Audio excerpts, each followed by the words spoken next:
প্রিয় দর্শক, আপনারা যে যেখানে আছেন সকলকে প্রীতি ও শুভেচ্ছা জানিয়ে নিউ ইয়র্ক থেকে রতন তালুকদার লাইভ শুরু করছি। আচ্ছা, কথা ছিল বাংলাদেশে 26 লক্ষ ভারতীয় নাকি কাজ করে। এটা আবিষ্কার করেছিলেন ডক্টর ইউনূস সরকারের আইন উপদেষ্টা আসিফ নজরুল সাহেব। তিনি কিন্তু অনেকদিন আগে থেকেই বলতেছিলেন, বিভিন্ন টক শোতে উনি বিভিন্ন লেখাতেও বলেছেন, বাংলাদেশে নাকি 26 লক্ষ ভারতীয় কাজ করে। কিন্তু মজার বিষয় হলো 18 মাসের ইউনূস সরকারের শাসনামলে 26 লক্ষের কাউকেই খুঁজে পাওয়া যায়নি। 26 জন ভারতীয়কে বাংলাদেশ থেকে ইউনূস সরকার দেশে পাঠিয়েছে এমন কোনো রেকর্ড নেই। 26 লক্ষ ভারতীয়ের যে তথ্য ডক্টর আসিফ নজরুল দিয়েছিলেন, তিনি একাধিকবার পরবর্তীতে যখন উপদেষ্টা হয়েছেন অনেকবারই কিন্তু তিনি বলেছেন যে আমি যখন 26 লক্ষ ভারতীয় বাংলাদেশে কাজ করে বলেছিলাম, তখন তো আমি উপদেষ্টা ছিলাম না। কি ফানি যুক্তি! মানে যেন এসব নিয়ে এই যে এক ধরনের ধান্দাবাজি কথা আর কি, যে ধান্দাবাজি কথায়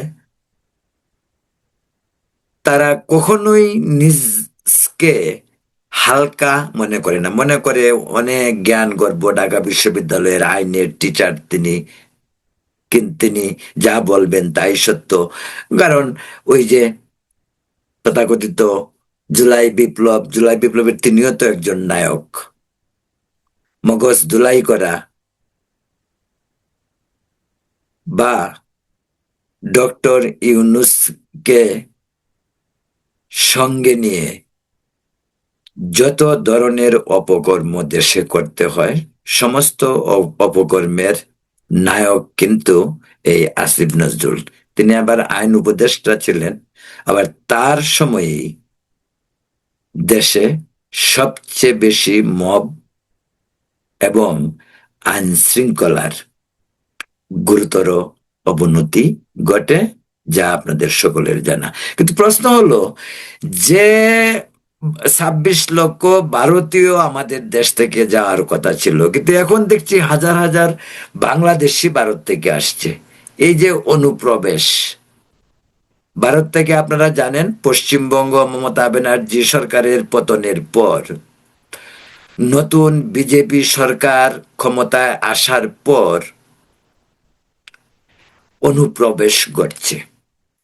এর আগেই তার আলামত পাওয়া গিয়েছিল। নির্বাচনের আগে থেকে এসআইআর এর মাধ্যমে বহু ভোটারদেরকে বাদ দেওয়া হয়েছিল। সেটা সংখ্যাটা ছিল পশ্চিমবঙ্গে 91 লাখের মতো। পশ্চিমবঙ্গের বিরোধী দলগুলি আগে থেকেই বলতেছিল যে বাংলাদেশিদের অনুপ্রবেশ পশ্চিমবঙ্গের ডেমোগ্রাফিকে চেঞ্জ করে দিয়েছে। মমতা ব্যানার্জির দুধেল গাই বলে কথিত মুসলিম সংখ্যালঘু সম্প্রদায়ের ভোট ব্যাংক তাকে সবসময়ই তার পাশে রয়েছে, কিন্তু এবার পাশা উল্টে গিয়েছিল। এবার মুসলিমদেরও একটি, যেটা আমি আমি মনে করি যে মুসলিমদেরও একটি, সেটার প্রমাণও রয়েছে, মুসলিমদের একটি বৃহৎ অংশ কিন্তু এবার বিজেপিকে ভোট দিয়েছে। কারণ ভারতের রাষ্ট্রবাদী মুসলিম, তারা এখানে একটি কথা খুব পরিষ্কার করে তারা বললেন যে যারা ভারতীয় মুসলিম তাদের কোনো সমস্যা নেই, তাদেরকে তারা রাষ্ট্রবাদী মুসলিম বলে দাবি করে। আর অনুপ্রবেশকারী মুসলিমদেরকে তারা মনে করে যে তারা অনুপ্রবেশকারী, প্রতিবেশী দেশ বাংলাদেশ থেকে তারা এসেছে, এবং সেটার যে সংখ্যা, সে সংখ্যা শুনলে তো আপনার চমকে ওঠার কথা। আজকাল যে আলোচনা হচ্ছে পশ্চিমবঙ্গে বা ভারতে, যে সেটা হলো যে লক্ষ লক্ষ নয়, কোটি কোটি বাংলাদেশি অনুপ্রবেশকারী সারা ভারতের 31টি রাজ্য জুড়েই রয়েছে বলে তারা বলছে, এবং তাদের কাছে প্রমাণও রয়েছে। ভারতীয় মিডিয়াগুলিও এ নিয়ে বেশ তৎপর, এবং সেই প্রক্রিয়া পশ্চিমবঙ্গের সরকার এবং আসামে নতুন সরকার আসার পর, নতুন সরকার আসামে নতুন নির্বাচনের পর, আসামে মুখ্যমন্ত্রী হেমন্ত বিশ্ব শর্মা তিনি আগে থেকেই ছিলেন। পশ্চিমবঙ্গে কমপ্লিটলি পরিবর্তন হয়েছে। তাহলে জিওগ্রাফি, যে ভৌগোলিক অবস্থানে বাংলাদেশের সঙ্গে যদি বর্ডার, দীর্ঘ বর্ডার রয়েছে, আপনারা জানেন প্রায় 4000 কিলোমিটারের উপরে, সেখানে ত্রিপুরা, মেঘালয়, আসাম, পশ্চিমবঙ্গ এবং পার্বত্য চট্টগ্রামের এলাকার দিক দিয়ে সেখানে মিজোরামের সঙ্গে বর্ডার রয়েছে। তো যে সমস্ত রাজ্যগুলিতে বা সঙ্গে বাংলাদেশের বর্ডার রয়েছে, সেই সমস্ত রাজ্যগুলি এখন সবগুলি বিজেপির ডাবল ইঞ্জিন সরকার চলছে। পশ্চিমবঙ্গ বাদ ছিল। গত 1 মাস আগে পশ্চিমবঙ্গের নির্বাচনের পর যে সরকার গঠিত হলো শুভেন্দু অধিকারীর নেতৃত্বে, সেই সরকার ক্ষমতায় আসার পর থেকেই আপনারা জানেন যে অনুপ্রবেশ যে সমস্ত যেভাবে ঘটেছিল, বাংলাদেশিদেরকে দেশে পাঠানোর ব্যবস্থা করা হচ্ছে। এর আগে থেকেই আসামেও একই পদ্ধতিতে পুশ ইন, পুশ ব্যাক বলে বহুল প্রচলিত যে কথাগুলি আমরা দীর্ঘদিন যাবৎ শুনে আসছি, কিন্তু এবার সেই পুশ ইন নয়, পুশ আউট করা হচ্ছে। অর্থাৎ অনুপ্রবেশকারী বলে তাদেরকে বাংলাদেশে পাঠানো হচ্ছে, এবং এর মাঝে বাংলাদেশের প্রতিক্রিয়াও নিশ্চয়ই আপনারা দেখেছেন। বাংলাদেশ খুব বেশি প্রতিক্রিয়া দেখাচ্ছেন না, এক ধরনের ইগনোরেন্স মনে হচ্ছে। আবার ব্যাপকভাবে যেহেতু এখন যাচ্ছে, গতকালকেই বোধহয় বিএসএফ এবং বিজিবির সঙ্গে পতাকা বৈঠক হয়েছে।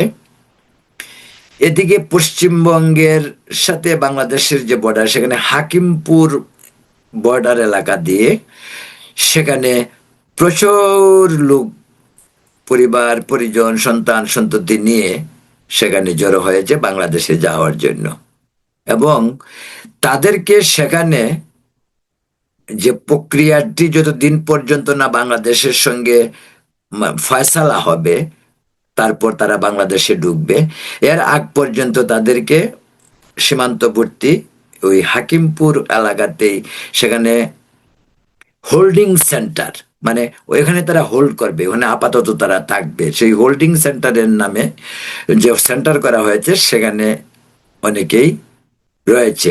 তবে আমি নিশ্চিত বিশ্বাস করি, নিশ্চয়ই সেখানে অনেক মানবেতর জীবন, যত খাদ্য দেওয়া হোক, যাই দেওয়া হোক, বাসস্থানের ব্যবস্থা করা হোক, তারপরেও একটি রিফিউজি ক্যাম্প টাইপের বা কোনো ক্যাম্পের জীবন যে খুব সুখকর নয়, সেটা যে অনেকাংশেই মানবেতর জীবন হতে পারে, সেটা বলা যেতে পারে।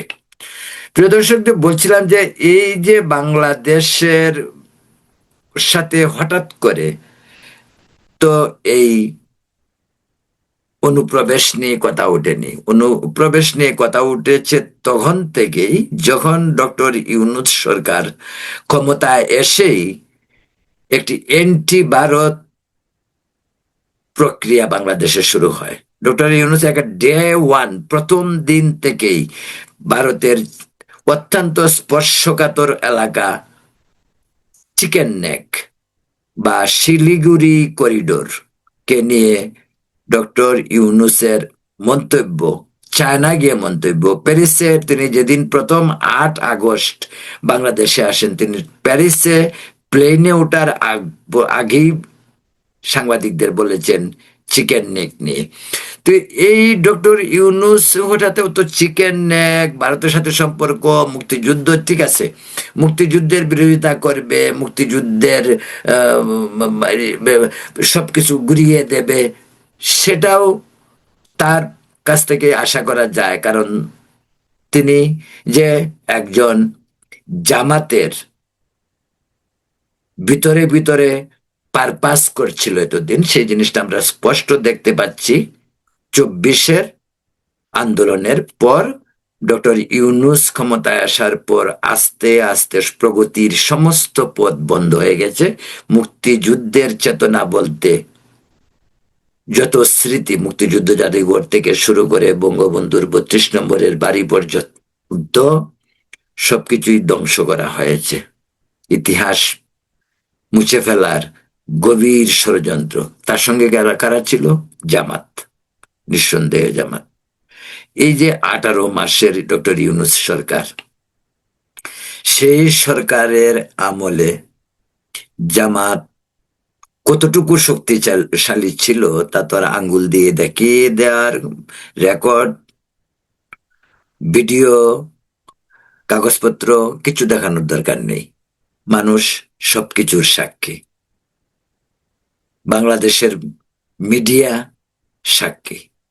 ইউনুসের 18 মাস বাংলাদেশে আইন শৃঙ্খলার অবনতির থেকে শুরু করে 71-এর স্বাধীনতার স্মৃতি, বঙ্গবন্ধুর স্মৃতি মুছে দেওয়ার যে নিরন্তর প্রচেষ্টা চলেছিল, সেটা সাময়িক তারা সফল হয়েছে, নো ডাউট, এ ব্যাপারে সন্দেহ নেই।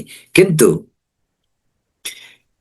ক্ষমতায় থাকার অভিলাষতার ছিল, তিনি কিন্তু ক্ষমতা ছাড়তে চাননি। সেটা কিভাবে নির্বাচনটা হলো, সেটা বোধহয় বিএনপি সবচেয়ে ভালো বুঝে। আর বুঝে বিএনপির বর্তমান প্রধানমন্ত্রী তারেক রহমান সাহেব। কিভাবে ডক্টর ইউনুসের ধান্দাবাজি থেকে, বাটপারি থেকে দেশটিকে উদ্ধার করা যায়, সেটা বোধহয় বিএনপি খুব ভালো করেই টের পেয়েছে। যাই হোক, বলছিলাম ভারতের অনুপ্রবেশ নিয়ে। তো ভারতের অনুপ্রবেশ চলছে। ভারতে একটি বাস্তবতা আমাদেরকে মানতে হবে, ভারতে বাংলাদেশের মানুষ যায় কাজ করতে। শিক্ষিত সমাজ, যাদের কারি কারি টাকা রয়েছে, তারা ইউরোপ, আমেরিকা, মধ্যপ্রাচ্য বিভিন্ন জায়গায় যায়। বাংলাদেশে যারা হতদরিদ্র গরিব মানুষ, সাধারণ মানুষ, তারা ভারতে যায়। কারণ ভারতে গিয়ে বাংলাদেশের চেয়ে রোজগার অনেক বেশি। বিভিন্নভাবেই তারা যায়, বিশেষ করে সীমান্তবর্তী অঞ্চলগুলি থেকে সবচেয়ে বেশি যায়, এবং যেতেই পারে। আমরা যদি আমেরিকা আসতে পারি কাজের সন্ধানে, জীবিকার অন্বেষণে, তো তারা কেন কাজের জন্য বা জীবন জীবিকার আর একটু ভালো থাকার জন্য ভারতে যাবে না? তারা তো আমেরিকা আসতে পারে না, তারা অস্ট্রেলিয়া যেতে পারে না, তারা জাপান যেতে পারে না, তারা ব্রিটেন যেতে পারে না, তারা মিডল ইস্টে যেতে পারে না। সেখানে টাকার বিনিময়ে যেতে হয়। এই জন্যই আদম ব্যবসা যারা করে ঢাকায়, তাদের কাজটাই এটাও তো তাদের ব্যবসা। আদম, বিভিন্ন দেশে আদম পাঠানো, আদম পাচার করা। তো এই যে গরিব যারা ভারতে যায়, তারা হয়তো 5,000, 2,000, 3,000 টাকা দিয়ে দালালদের তারা ভারতে ঢুকে পড়ে। কিন্তু তার যদি দুবাই যেতে হয়, সিঙ্গাপুর যেতে হয় বা আমেরিকা আসতে হয়, তার লক্ষ লক্ষ লক্ষ লক্ষ টাকা লাগে। আমেরিকা তো আজকাল শুনি ঢাকার থেকে আসতে গেলে, বা রিসেন্টলি যারা মেক্সিকো বিভিন্ন দেশে আমেরিকাতে ঢুকেছে, দালালরা তাদের কাছ থেকে 70 লাখ, 80 লাখ, এমনকি 1 কোটি টাকাও নিয়েছে। তাই 1 কোটি টাকা দিয়ে তারা আমেরিকা আসতে চায়,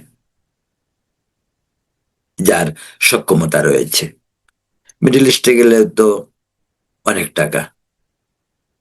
এমনকি সিঙ্গাপুর, সেখানেও যদি বাংলাদেশ থেকে একটি ছেলে কাজের সন্ধানে যায়, থাকতে চায়, এমনটি শুনেছি যে বাংলাদেশ থেকে সিঙ্গাপুর যেতে হলেও 2-4 লাখ টাকা দিতে হয় দালালদেরকে, যারা আদম ব্যবসার সাথে জড়িত। তো এই কথাটা এই কারণেই বললাম যে আমরা যদি বাইরে যেতে পারি, তো গরিব মানুষ তারা প্রতিবেশী ভারতে যেতে হবে, যেখানে সুযোগ হবে সেখানে যাবে। আরো একটি এক্সাম্পল বলি আপনাদেরকে, মালদ্বীপ। মালদ্বীপে প্রচুর বাংলাদেশি ওরা কাজ করে, কারণ বাংলাদেশে যে পরিমাণ কাজ করে, যে পরিমাণ পয়সা সে পাবে, সেম শ্রম দিয়ে সে যদি মালদ্বীপে গিয়ে যদি কাজ করতে পারে, আর তার পয়সা বাংলাদেশের যে ইনকাম, সেই ইনকাম থেকে 5 ডাবল বেশি হয়, 5 টাইম বেশি হয় যদি, তাহলে কেন যাবে না? সবটাই দেশ থেকে বেরিয়ে যাওয়ার একটা প্রবণতা।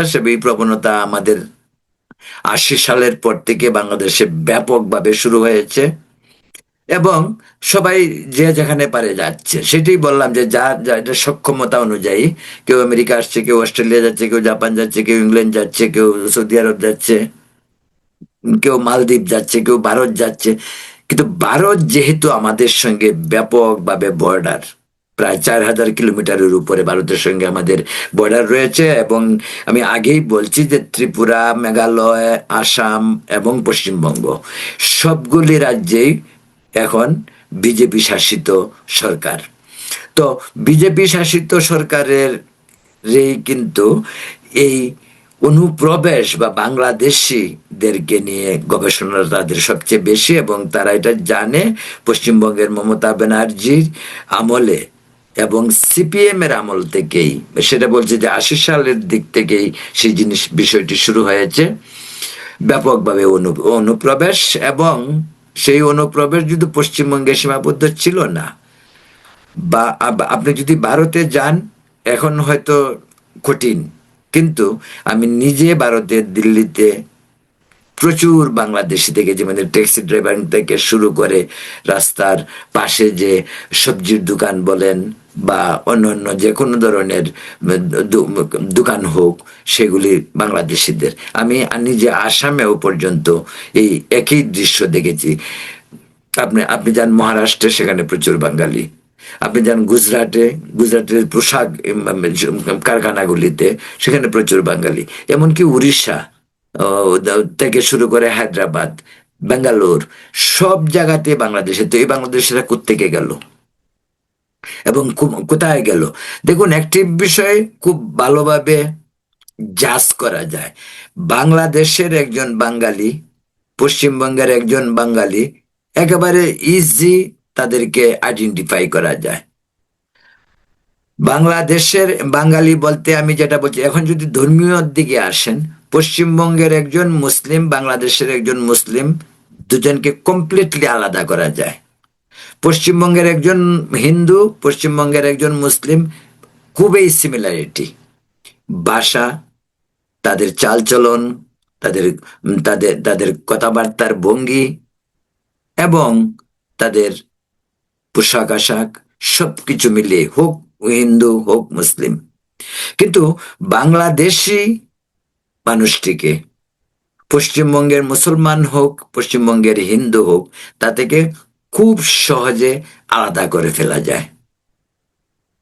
তার তার সেটাই বলছি যে তার ভাষা, প্রথমত ভাষা, ভাষা থেকেই তাকে আলাদা করা যাবে, তার পোশাক থেকে তাকে আলাদা করা যাবে, তার চাল চলন থেকে তাকে আলাদা করা যাবে, পরিষ্কার। তো এখানে বাংলাদেশ যদি বলে যে না, আমাদের দেশ থেকে কেউ যায়নি, এগুলি আমাদের না, তো হবে না।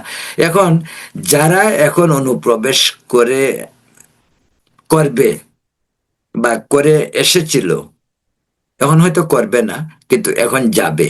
যারা যাবে, সে তো বলতে পারে বাংলাদেশের কোথায় থেকে গিয়েছে, বাংলাদেশের কাগজপত্র তার রয়েছে।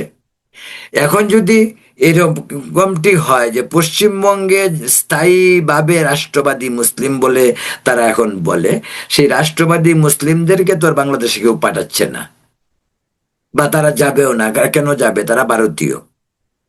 আর বাংলাদেশে যারা যাবে অনুপ্রবেশকারী, এখন তাদের তো পৈতৃক ভিটেমাটি থাকুক বা না থাকুক, এক সময় তো ছিল, হয়তো 30 বছর আগে ভারতে এসে পড়ছে, কিন্তু ওইখানে তার সব ছিল। তো সে তো বলবে যে ভাই আমি আমি ময়মনসিংহ থেকে গিয়েছি, আরেকজন বলবে যে ভাই আমি সিলেট থেকে গিয়েছিলাম, অমুক গ্রাম অমুক ইউনিয়ন ওইখান থেকে গিয়েছি, আমি পঞ্চগড় থেকে গেছি, পঞ্চগড়ে ওই গ্রামে বা ওই ওই উপজেলায় ওই থানাতে ইয়েতে ছিলাম, ওই ইউনিয়নে ছিলাম, ওই গ্রামের নাম অমুক। এই বাংলাদেশিদেরকে আইডেন্টিফাই করা তো কঠিন কাজ নয়, এটা বরং বরং খুব ইজি কাজ, যেটা আগে বলছি। তাই অনেকেই বাংলাদেশে বলার চেষ্টা করে যে এটা ভারতীয় বা ভারতীয়রা আমাদেরকে, ভারতীয় নাগরিকদেরকে পুশিং করছে। That's not true. এক দুইটি ঘটনা যদি এরকম, আমার আমার ধারণা এরকম ঘটনা ঘটবে না। কারণ ভারতের মুসলিম যারা, তাদেরকে কোনো অবস্থাতেই হোক আসাম সরকার হোক পশ্চিমবঙ্গ সরকার, তারা বাংলাদেশে দেবে না, আর ওরা যাবেও না। ভারত তো এমন দেশ নয়, ভারতের মুসলিম হিন্দু বৌদ্ধ খ্রিস্টান আদিবাসী সকলেরই সমান অধিকার। সেখানে ভারতের কোনো মুসলিমকে বাংলাদেশে জোর করে ঠেলে দিবে না, আর ভারতীয় কোনো মুসলিম বাংলাদেশে যাবেও না, এটা শিওর। তাই প্রিয় দর্শক, বলছিলাম যে ওই 26 লক্ষ ভারতীয় বাংলাদেশে যে আমাদের আসিফ নজরুলের থিওরি, সেই থিওরির দেখি এখন উল্টাটা হচ্ছে। কোথায় আমাদের দেশ থেকে ভারতীয়গুলিকে বিদায় করব আমরা, সেখানে উল্টা আমাদের দেশে ভারত থেকে অনুপ্রবেশকারীদেরকে বিতরণ করছে, আমরা আসছি। এটা অনেকটা আমার কাছে আরেকটা জিনিস এক্সাম্পল দিতে চাই। ইউনূস সাহেব যখন ক্ষমতায় আসলো, তিনি বললেন কি রোহিঙ্গা সব চলে যাবে, সব সেট হয়ে যাচ্ছে। তিনি খলিলুর রহমান আমেরিকা থেকে ধরে নিলেন, ওটাকে নিয়ে কি বানালেন, রোহিঙ্গা বিষয়ক স্পেশালিস্ট এই ধরনের কি বানালেন। দেখা গেল, আপনাদের কি নিশ্চয় মনে হ্যাঁ আপনাদের নিশ্চয় মনে আছে 25 সালের রমজানে জাতিসংঘের মহাসচিব গুতেরেস সাহেব গিয়েছিলেন বাংলাদেশে, এবং তিনি রোহিঙ্গাদেরকে নিয়ে ইফতার পার্টি করেছিলেন, ইফতারে অংশ নিয়েছিলেন, সহমর্মিতা সহযোগিতা প্রকাশ করেছিলেন। তারপর গুতেরেস সাহেব নিউ ইয়র্কে ফিরে আসলেন জাতিসংঘে। ডক্টর ইউনূস বলল 1.5 লক্ষ রোহিঙ্গা আগামী কয়েক সপ্তাহের মাঝেই মায়ানমারে ফিরে যাবে। ও ফলশ্রুতিতে কি হয়েছিল আপনারা নিশ্চয়ই জানেন। যাবে তো দূরের কথা, আরো 50,000 থেকে 75,000 রোহিঙ্গা নতুন করে বাংলাদেশে আসে। এই হলো ডক্টর ইউনূস সরকারের আমলে মানুষকে ধোঁকা দেওয়ার রাজনীতি। এবং তিনি তাই গত 18 মাস, তিনি বলছিলেন না যে সারা দুনিয়া থেকে মানুষ আসতেছে, বিজনেসম্যানরা আসতেছে, জাপান 1 লক্ষ ছেলে নিবে, আমাদের শ্রমিক নিবে। কোথায় আজ পর্যন্ত কিছু হয়েছে? হয়নি। তো ইউনূস ধান্দাবাজি করেই এই পর্যন্ত এসেছে। ইউনূস সম্পর্কে উনি এখন প্যারিসে, আমরা প্যারিস থেকে কিছু খবর পেয়েছি, আমি পরবর্তী একটি ভিডিওতে প্যারিসে তার কর্মকাণ্ড নিয়ে কথা বলবো। এই পর্যন্ত ভালো থাকুন, সুস্থ থাকুন, নিরাপদ থাকুন। এবং একটি বিষয়ে বলতে চাই, যদি সম্ভব হয় আমার চ্যানেল সাবস্ক্রাইব করবেন, এবং সম্ভব হলে শেয়ার করবেন, অন্যদেরকে বলবেন। আমি এই কথাগুলি খুব কম বলি, যদি ভালো লাগে আপনাদের কমেন্ট করবেন। ভালো থাকুন।